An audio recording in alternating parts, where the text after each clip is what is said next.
कि ब्रह्म निराकार है। भक्त कहते हैं कि हम उसे नहीं मानते, हम तो अपने साकार को मानते हैं। क्यों मानते हैं, उसके पीछे कारण है।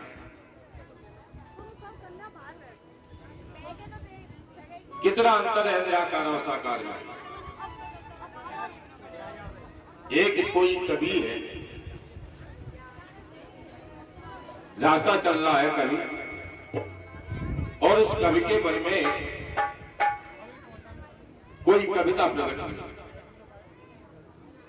बड़ी सुंदर कविता बनी है।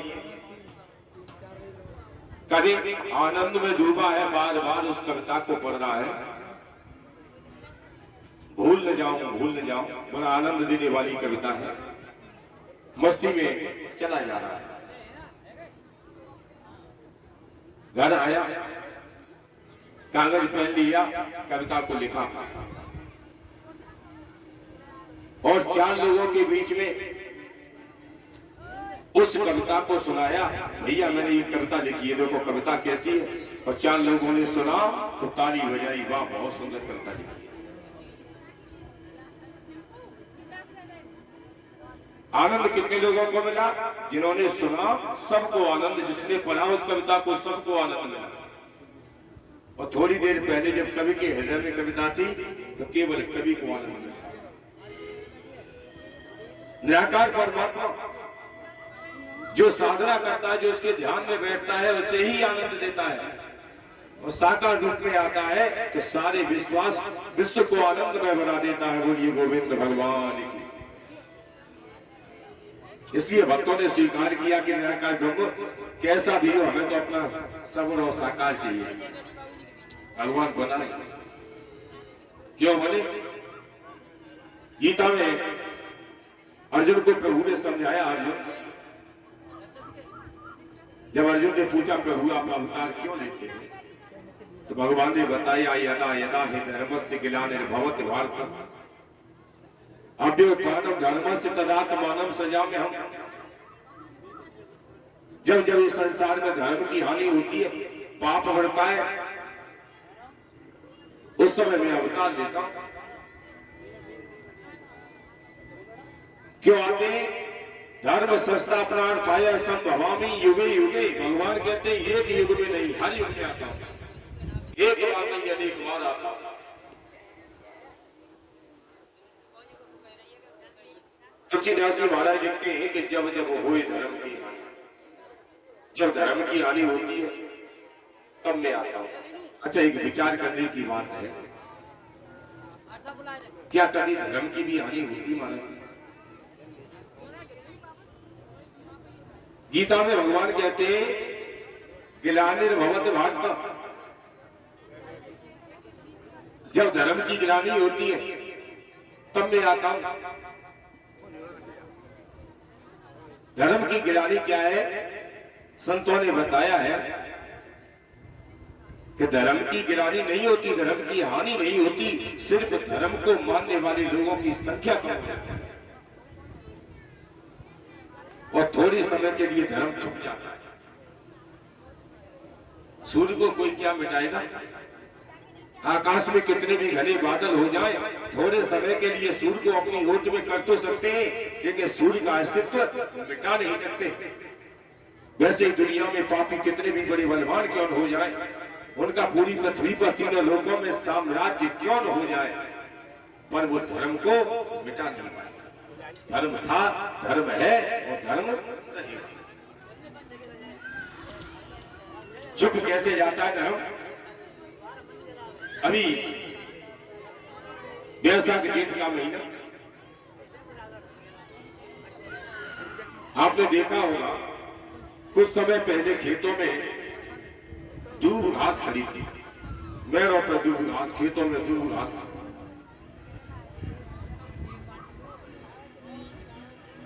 वैशाख जेठ के महीने में देखो दूब घास दिखाई नहीं देती। क्यों दिखाई नहीं देती? उसके पीछे केवल एक कारण है। एक तो धूप तेज पड़ती है और दूसरा भट्टों का काम बंद हो जाता है। और भट्टों का काम बंद हुआ तो एक जानवर है जो खेतों में छोड़ दिया जाता है और सारी घास खा जाता है, और संतों ने उसका बड़ा सुंदर नाम दिया है। उस जानवर का नाम है वैशाख नंदन। संत बताते हैं उस जानवर का नाम वैशाख नंदन है। वैशाख नंदन का मतलब उसका दूसरा नाम है गधा। भट्टे का काम खत्म हो गया, सबने गधे छोड़ दिए, चलने के लिए खेत खाली, सारी दूब घास गधा चढ़ गया। देखने वालों ने देखा दूब घास मिट गई, अब खेत में दूब घास नहीं होगी। फिर आषाढ़ सावन में वर्षा हुई, और जैसे ही वर्षा हुई, जो दूब घास अभी खेतों में दिखाई नहीं दे रही थी वह हरी भरी हो गई, पल्लवित हो गई। यही धर्म की बात है। पापी धर्म को चलना चाहते हैं लेकिन चल नहीं पाएंगे। धर्म कब तक छुपाए? जब तक प्रभु की कृपा रूपी वर्षा नहीं हो रही है। और जिस समय परमात्मा की कृपा रूपी वर्षा हो जाएगी, धर्म का फिर से उत्थान हो जाएगा। बोलिए सच्चिदानंद भगवान की। उस समय धर्म का उत्थान होगा।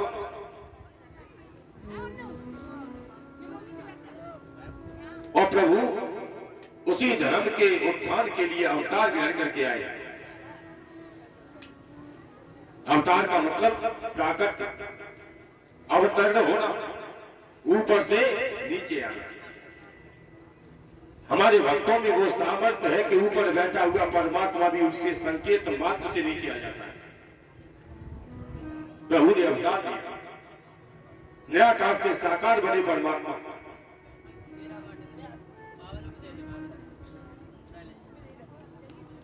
कथा के द्वारा आपने सुना कि वसुदेव जी ने बाबा नंद के घर पहुंचा दिया। कंस ने मरवाने के लिए कभी पूतना भेजी, कभी सट्टासुर भेजा, लेकिन प्रभु को कोई नहीं मार पाया। सट्टासुर प्रभु को मारने आया है। अभी आपने कथा में सुना था कि गाड़ी के ऊपर आके बैठ गया है। एक छकड़ा है, एक गाड़ी है यशोदा के घर में, पुराने बर्तन भरे हुए। मैया यशोदा ने घर में भीड़ भाड़ है तो कन्हैया को गाड़ी के नीचे लेटा दिया। सट्टासुर बैठ गया गाड़ी के ऊपर। प्रभु को मारना चाहता है, भगवान का है गाड़ी के नीचे पालना में। प्रभु ने लात मारी, गाड़ी पलट गई, सट्टासुर का अंत हो गया। यह भागवत की कथा में अभी आपने सुना। लेकिन एक विचार करने की बात,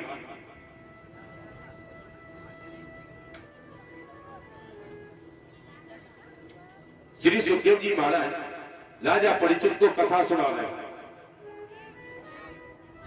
गाड़ी टूटने की कथा, और उस राजा को सुना रहे हैं जिस राजा की जिंदगी में मात्र 2 दिन शेष बचे। 2 दिन बाद मर जाएगा राजा। सुखदेव जी महाराज कहते हैं यशोदा की गाड़ी टूट गई। आप देख लीजिए गाड़ी क्या है, ये हमारी जिंदगी है। भागवत की कथा संकेत करती है, गाड़ी हमारी जिंदगी है। और जिंदगी रूपी गाड़ी के नीचे यदि हमने भगवान को कर लिया तो जिंदगी रूपी गाड़ी के ऊपर सट्टासुर बैठ जाएगा।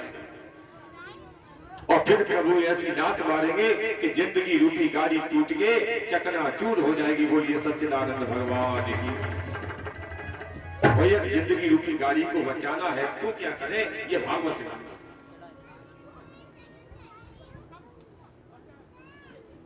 ये जिंदगी रूपी गाड़ी को बचाना है तो क्या करें? भागवत जी बता रही है।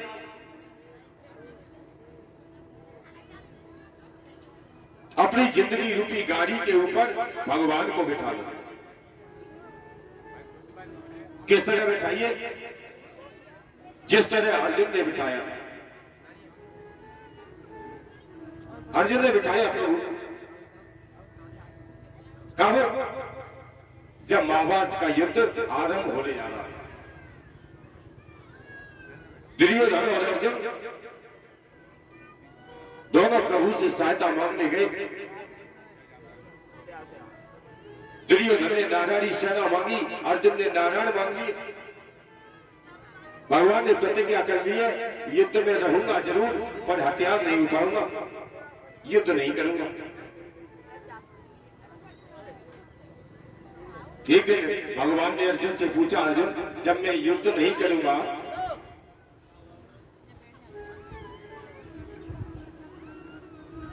तो तेरे कौन से काम का? तूने मुझे क्यों चुना, मुझे क्यों लिया? मेरी नारायणी सेना में बड़े बड़े योद्धा है, नारायणी सेना ले लेता। हे अर्जुन, मैं तेरी क्या सहायता कर पाऊंगा? अर्जुन ने हाथ जोड़े कही, प्रभु युद्ध की बात करते हो तो नाथ, युद्ध करने के लिए तुम्हें अकेला काफी। मैं अकेला युद्ध कर सकता हूं, महाभारत का युद्ध जीत सकता हूं, लेकिन कब? जब आप मेरे साथ होंगे। हे नारायण, मुझे नारायणी की नहीं, मुझे आपकी जरूरत है, नारायण की जरूरत है। हे नाथ, युद्ध मत करिए, पर मेरी जिंदगी की भाग दौड़ को समझ लीजिए। मैं अपनी जिंदगी आपके श्री चरणों में समर्पित करता हूं। नाथ, मेरी जिंदगी को जिधर ले जाना चाहते हो उधर ले जाओ। भगवान ने सुना, हंस गई, कही, अर्जुन जब इतना भरोसा है बैठ आराम से, अब मैं देखता हूं कि कौन सा विघ्न तेरा रास्ता रोकता है। अर्जुन ने गाड़ी के ऊपर बिठाया, तो क्या विघ्न नहीं आए? एक नहीं अनेकों विघ्न आए, एक बार नहीं अनेकों बार अर्जुन के सामने समस्याएं खड़ी हुई, लेकिन प्रभु ने हर विघ्न का निवारण किया। कब कब किया? एक विघ्न देखिए कितना बड़ा उपस्थित हो गया पांडवों के सामने। युद्ध चल रहा था, शाम के समय दुर्योधन का दरबार लगाए। बाबा भीष्म सेनापति, कथा के प्रेमी सज्जनों, दुर्योधन हाथ जोड़ के खड़ा हो गया, कही बाबा एक निवेदन करो। बाबा भीष्म ने कहा, बता बेटा क्या कहना चाहता है? दुर्योधन कहने लगा, बाबा आप मेरी पक्ष से युद्ध कर रहे हैं, लड़ तो मेरी पक्ष से रहे हो, लेकिन पूरे मन से नहीं लड़ रहे। आपका युद्ध पक्षपातपूर्ण है। भीष्म जी ने पूछा, दुर्योधन तुझे कैसे लगता है? मैंने प्रतिज्ञा की थी कि मैं पांडवों के 10,000 भारतीय रोज मारूंगा और मार दूंगा, फिर पक्षपात क्यों लगता है? दुर्योधन हंस गया, कही बाबा बुरा मत मानना, 10,000 भारतीय तो रोज मारे, पर 5 पांडवों में से एक पांडव को नहीं मार पाई। किसी एक पांडव को मार देते तो मैं मान लेता कि आप मेरी तरफ से युद्ध कर रहे हैं। बाबा भीष्म ने सुना कि दुर्योधन तो आरोप लगा रहा है, पास में तूरीद रखा है, भीष्म के पास महाकाल सर है। महाकाल सर को खींचा भीष्म ने, हाथ उठाया, दुर्योधन की सभा में प्रतिज्ञा कर ली कि कल महाभारत के युद्ध में एक बार से इन 5 पांडवों का वध कर दूंगा, 5 पांडवों का वध करूंगा। प्रतिज्ञा की है किसने? पितामह भीष्म ने। साधारण नहीं है पितामह भीष्म, ऐसा योद्धा उस समय आर्यावर्त में नहीं था। भक्ति की बात करें तो भगवान के 12 भक्त, 12 भागवतों में नाम आता है भीष्म का।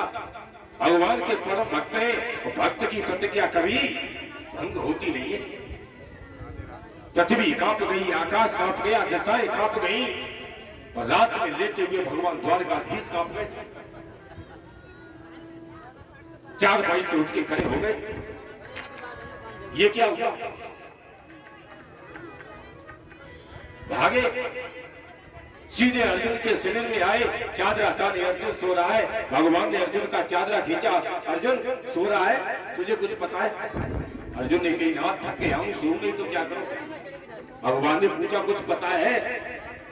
अर्जुन ने कहा सब पता है, कल महाभारत का युद्ध होगा, बाबा भीष्म ने प्रतिज्ञा की है कि एक बाण से 5 पांडवों को मारूंगा। भगवान ने पूछा अर्जुन तुझे क्या लगता है भीष्म की प्रतिज्ञा पूरी होगी?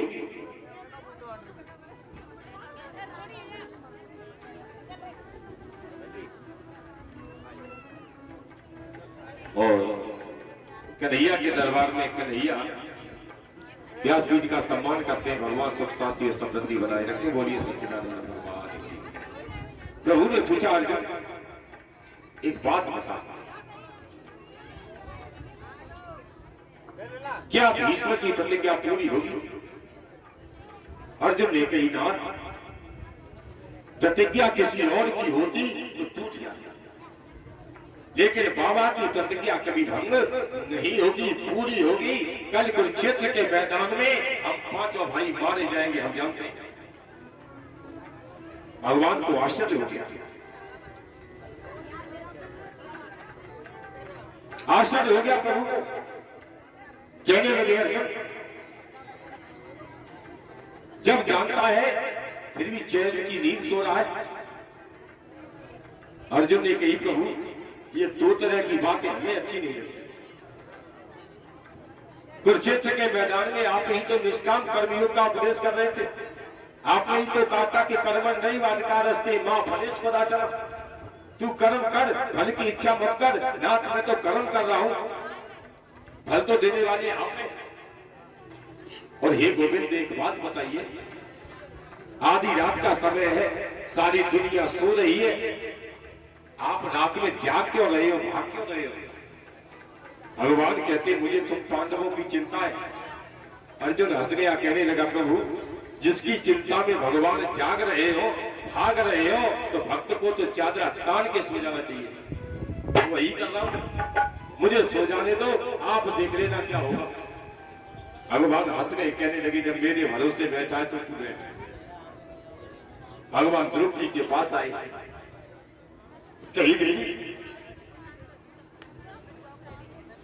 कल तो विधवा हो जाएगी। देवी द्रौपदी ने सुना, और आप सोच लीजिए यदि किसी सुहागन स्त्री से कह दिया जाए कि तू कल विधवा हो जाएगी, क्या बीतेगी उसके दिल पे? कहीं भैया तेरे रहते हुए विधवा हो जाओगी। भगवान कहते मैं भी रहूंगा, तू भी विधवा होगी। बाबा भीष्म ने प्रतिज्ञा की है, और यदि अपना सुहाग बचाना चाहती है तो चल मेरे साथ। आधी रात के समय देवी द्रौपदी को लेकर प्रभु बाबा भीष्म की शिविर की तरफ चले, समझा रहे हैं देख भीष्म भजन कर रहे होंगे, जाके पैर पकड़ लेना, जब तक 3 बार तुझे आशीर्वाद न दे दे पैर छोड़ना मत। समझाते जाते रास्ते में समय कम है, चारों तरफ देख रहे कहीं दुर्योधन का कोई प्यारे दांत तो नहीं दिख रहा है। कुरुक्षेत्र के मैदान से होके निकले, द्रौपदी के पैरों में चप्पल है, चट चट की आवाज होती है। प्रभु ने कहा बहना ये चप्पल उतार। प्रभु ने चप्पल उतारी, कांख में दबा दी। आप देखिए वो भगवान जिसकी चरण रज लेने के लिए ब्रह्मा जैसे देवता तरसते हैं, आज भक्तों के लिए उनकी चप्पल कांख में दबाई जा रहा है। कितना दयालु है वो प्रभु, कितना कृपालु है वो परमात्मा। कथा के प्रेमी सज्जनों, कहीं पर चिताएं दहक रही है, श्याम मरे हुए योद्धाओं की लाशों को खींच रहे, आपस में द्वंद्व कर रहे, रात्रि की निस्तब्धता भंग हो रही है। देवी द्रौपदी जा रही है आगे बढ़ती हुई। कथा के प्रेमी सज्जनों, एक दर्द है दिल में। किसी कवि ने कहा है कि अंधेरी रात में बरसात बुरी लगती है, जब दिल में होता है दर्द तो फिर हर बात बुरी लगती है। द्रौपदी का ध्यान किसी भी तरफ नहीं है, न जंगली जानवरों की तरफ है, न संसार की तरफ है। दिल में पीड़ा है, आंखों में आंसू है। भीष्म के शिविर में आई, भीष्म बैठे भजन कर रहे हैं, देवी द्रौपदी ने पैर पकड़ लिए।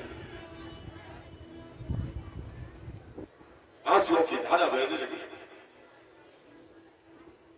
कथा के प्रेमी सज्जन, झरझर आंसुओं की धारा हिलकी बन गई आंखों से, गर्म आंसू की बूंदें बाबा भीष्म के चरणों पे गिरी। आंसू कैसे गर्म है। कवियों ने साहित्यिक भाषा में बताया है कि आंसू दो तरह के होते हैं, ठंडे और गर्म। जब खुशी में आंसू निकलते तो ठंडे होते हैं, दुख में निकलते गर्म होते। गर्म आंसू गिरे। एक स्त्री के सिसकने की आवाज बाबा भीष्म के कानों में पड़ी। आंखें बंद किए बैठे थे। आशीर्वाद निकल गया, बेटी सौभाग्यवती भव, सौभाग्यवती भव, सौभाग्यवती भव। सौभाग्यवती होने का 3 बार आशीर्वाद दिया। देवी द्रौपदी चीखने लगी, कहने लगी बाबा पागल हो गए। एक विधवा को सौभाग्यवती होने का वरदान दे रहे हैं आप। बाबा भीष्म ने पूछा, बिटिया तू विधवा है? द्रौपदी कहने लगी, ना कभी नहीं है, लेकिन कल कुरुक्षेत्र के मैदान में आपका महाकाल सर चलेगा, मेरे 5 पति मर जाएंगे, नाथ में विधवा हो जाऊंगी। बाबा भीष्म ने आंखें खोली, देखा द्रौपदी। पूछा, बिटिया तू? द्रौपदी ने कहा, हाँ मैं। हे बाबा, मैं अभागी द्रौपदी और आज आपसे एक बात पूछना चाहती हूं। कृपा करके मुझे बताइए कि सत्य क्या है। आपने प्रतिज्ञा की थी, वो सत्य है कि आशीर्वाद सत्य है? बाबा भीष्म रोने लगे, कहने लगे, बिटिया दुनिया का कौन अभागा बाबा होगा, कौन अभागा माली होगा जो अपने हाथ से बगीचे को सजाए और फिर काट डाले। ये पांडव मेरे बगीचे के फूल हैं, बेटी मैं कैसे तोड़ सकता हूं? मैंने प्रतिज्ञा की थी क्रोध में, आवेश में, और आशीर्वाद दिया है सच्चे दिल से। आशीर्वाद फलेगा, मेरी प्रतिज्ञा भंग होगी। और द्रौपदी आशीर्वाद देता हूं कि जब तक तू संसार में रहेगी तेरा सौभाग्य अखंड होगा। भीष्म भी रो रहे हैं, द्रौपदी भी रो रही है। बाबा भीष्म ने रोते हुए पूछा, बिटिया एक बात बता, आधी रात के समय तुझे यहां तक लेके कौन आया? भगवान ने पहले बता दिया था, मेरा परिचय मत देना, बताना मत। देवी द्रौपदी ने सिर झुका लिया, कहा कुछ नहीं। नजर दरवाजे की तरफ गई। बाबा भीष्म समझ गए द्वार पर कोई खड़ा है। बाबा भीष्म भाग के आए, देखा कांख में चप्पल दबाए प्रभु खड़े हैं। बाबा भीष्म ने दंडवत प्रणाम किया, बाप प्रभु ये नया रूप आज देखने को मिला है। कभी बाकर चुराया, चीर चुराया, आज चप्पल चोर भी बन गए। भगवान कहने लगे, बाबा भक्तों ने वो को नाना भात नचाया। इन भक्तों के लिए मुझे क्या क्या करना पड़ता है मुझे खुद नहीं पता।